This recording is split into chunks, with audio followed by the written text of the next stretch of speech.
Alright, I am back again. This is like the sixth book review. Well, I mean, not six, but I've recorded several book reviews in the span of a couple days, and I'm here having just finished this book this morning. I have a lot of thoughts, and so, yeah, here we are again. But we are talking about Bury Our Bones in the Midnight Soil by V.E. Schwab.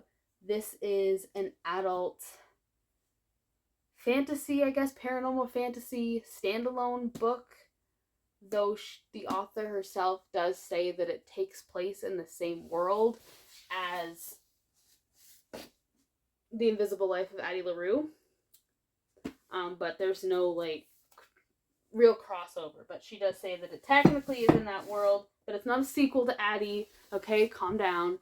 But it is a very similar concept and structure to the story, because Addie is someone who bargains with a devil to live forever, but is then cursed to be forgotten by everyone she meets. And so it's her story of like the 300-ish years between when she made this deal and the present day, where she finally somehow meets somebody that remembers her. And so we get her in the present day, and we get flashbacks of her life leading up to this moment, every little piece of her past. And we get the same kind of vibes in Bury Our Bones, in the sense that this time we are following vampires, so also they live forever, but it's the same kind of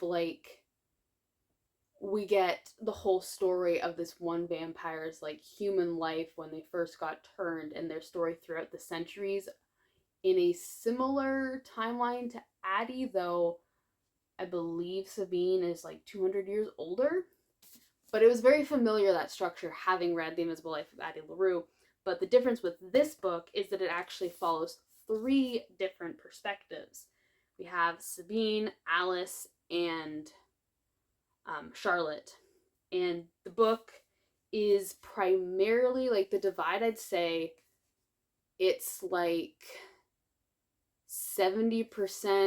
Sabine, 25% Alice, and the other 5% Charlotte.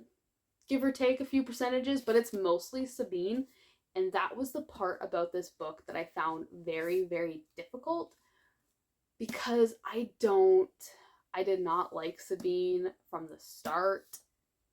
I don't know if we're supposed to like her, or if she's supposed to be this character. It felt like I was reading from the villain's perspective, even though she's not really a villain at the beginning or whatever. But I couldn't relate to her. I couldn't sympathize with her. And she was just off to me from the beginning. I was like, I don't agree with your choices. I could see to a certain extent why she did what she did, but the choice that she made would not have been something I would have ever done, if that makes sense. I don't know, it's really weird. She gave me weird vibes, and I didn't enjoy reading from her perspective. I felt kind of not creeped out, but I felt uncomfortable. And I don't know if that's what V.E. Schwab was going for. So if it was, she nailed that. But it made it really hard for me to get into this book, because again, it's mostly her. She's the oldest one, so we've got a lot of time to cover or whatever. And she's the most, I guess I would say, integral to the story, because she's always there or whatever. But so it made it hard for me to get into this book, because I was like, I don't know how I feel about this person. And she made this one choice near the beginning, which really sealed the deal for me, because at first I was like, hey, I'm on the fence, I don't really know. And then she did this one thing, and I was like, no, I don't support this. And how people say we support women's wrongs, I'm on the fence about that sentence to begin with, but I don't support women's wrongs against other women, full stop. So take with that what you will.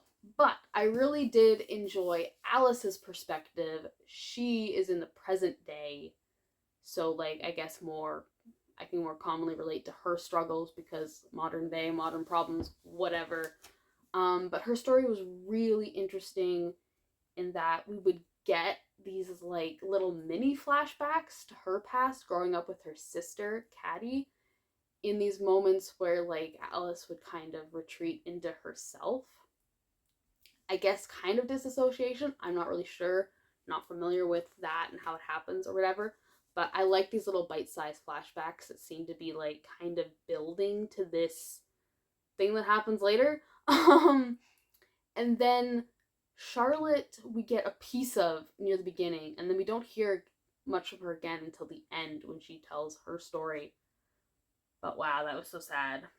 Like watching this book was like it was 50% I don't know how I feel about these people or where this is going, and then the other 50% was watching a train wreck in slow motion. Because I was starting to see like where we were culminating, and then I was just like, oh my god, I don't know. Like, and last night I read for several hours, and this morning I just like sat there on the couch and read the last like couple hundred pages because I was like, I need to know. And that ending, it wasn't really like a plot twist per se. I don't know, like it wasn't that like I expected it, but I wasn't surprised given the journey we went on with these characters and who they were by the one event that happened. I can't say much because spoilers, but like you'll know, like the one thing that happens, I expected that given that character. But then what happens after, I was like, I did not expect that at all. And I was slightly upset because I felt like it was unnecessary and unjustified. Though to a certain extent, I also kind of get it. And so this book is just like a whole like moral quandary from beginning to end, I guess, of me like kind of understanding where these three women were coming from, but also not. And I don't know, I didn't hate it.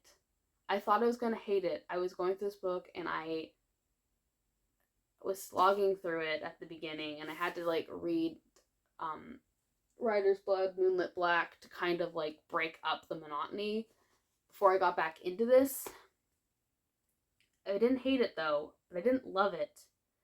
But I also, as an author and V.E. Schwab lover, totally saw what V.E. Schwab was trying to do with this book, and she did it quite well. But like, I didn't like it. You know what I mean? Like, it's so I think I'm going to give this one 4.5 stars because it didn't quite ignite me with the same kind of passion that her other books have, but at the same time she accomplished what she set out to do. I just didn't like what she was trying to, you know what I mean? Reading is so hard, especially as somebody that's also an author and then is so familiar with certain authors' works. Like, I've read pretty much everything Schwab has written at this point, save a few. But yeah, all I will say is that if you love vampire books, actually, I guess, you know what? I will say my favorite character was none of the 3 POV characters. I really liked Matteo, who Sabine meets in Venice. I really enjoyed his character arc, the tragedy, I don't know, I just loved that whole section. Was probably my favorite section of the book, and then things start to go horribly wrong for everybody. But I did enjoy that part. But anyway, if you like vampires, definitely give this one a shot because she really does do something familiar but unique with the vampire lore itself, which I thought was cool. And if you like LGBTQ plus friendly books, this is definitely there are like almost no straight relationships in this book. So if that's something you enjoy, this is definitely for you. If you like dark, tragic stories, again, totally for you. And if you like female rage and all the different colors and jackets that wears and looks like, then this is the book for you. But it's not action packed. It's very introspective. It's very character driven. So if you don't like character driven stories, this might not be for you. And it's also very long. But yeah, I definitely would recommend this to certain people, not everybody. And it's not my favorite Schwab book by any means, but I don't hate it. I don't know. It was a weird experience for me, but I'm glad I read it. So, yeah, I'm going to stop talking now. Thanks for watching, and I'll see you guys with the next one.